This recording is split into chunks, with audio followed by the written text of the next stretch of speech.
ચાલો આજે વાત કરીએ ગુજરાતના ઇતિહાસના એક એવા સુલતાનની જેમનું નામ શક્તિ અને શાસનનો પર્યાય છે, સુલતાન મહેમૂદ બેગડો. પણ એમના નામ સાથે જોડાયેલી એક ખાસ ઓળખ છે જે આજે પણ લોકોને વિચારવા પર મજબૂર કરી દે છે. અને એ ઓળખ છે એમનું ઉપનામ બેગડો. પણ આ નામ આવ્યું ક્યાંથી? એમને બેગડો શા માટે કહેવામાં આવતા હતા? ચાલો આ સવાલના જવાબમાં જ એમની આખી ગાથા છુપાયેલી છે. તો સૌથી પહેલાં મળીએ ખુદ સુલતાન મહેમૂદને. એમનું અસલી નામ હતું નાસિરુદ્દીન મહેમૂદ શાહ. એક એવા શાસક જેમણે ગુજરાતના ઇતિહાસ પર પોતાની એવી છાપ છોડી જે ક્યારેય ભૂંસાય નહીં. એમણે 1458થી 1511 સુધી રાજ કર્યું. જરા વિચારો, પૂરા 53 વર્ષ. એ સમયમાં આટલો લાંબો અને સ્થિર શાસનકાળ ખરેખર બહુ મોટી વાત હતી. અને આ જ સ્થિરતાએ એમને ગુજરાતના વિકાસ માટે એક મજબૂત પ્લેટફોર્મ પૂરો પાડ્યો. તો પાછા ફરીએ એ જ સવાલ પર. આ બેગડો શબ્દ આવ્યો ક્યાંથી? જુઓ, આનું રહસ્ય છે ને એ એમના નામમાં જ છે. બેગડો એટલે બે અને ગઢ, સીધું અને સરળ.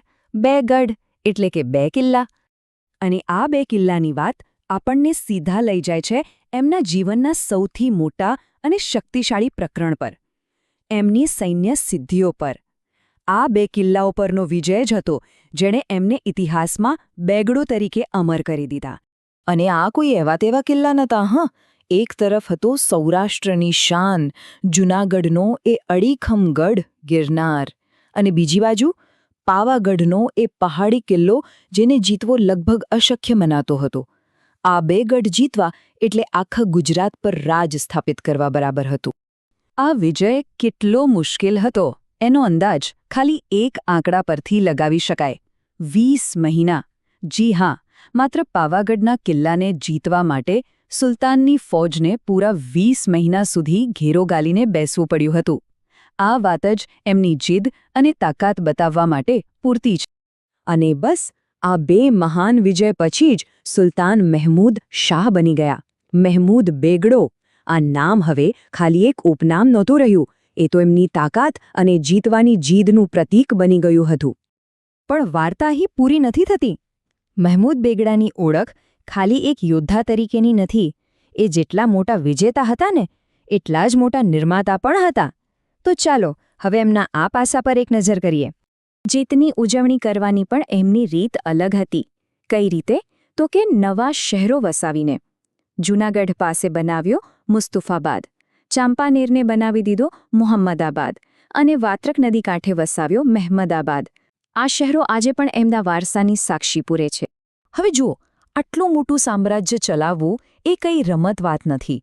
એના માટે જોઈએ એકદમ પાક્કું એડમિનિસ્ટ્રેશન. અને મહમૂદે એ જ કર્યું. નાણાં માટે અલગ ખાતું, સેના માટે અલગ, વિદેશી મામલા માટે અલગ, બધું એકદમ વ્યવસ્થિત. આ બતાવે છે કે એમનામાં એક કુશળ શાસકના બધા જ ગુણ હતા. અને વાત ખાલી શહેરો પૂરતી સીમિત નહોતી.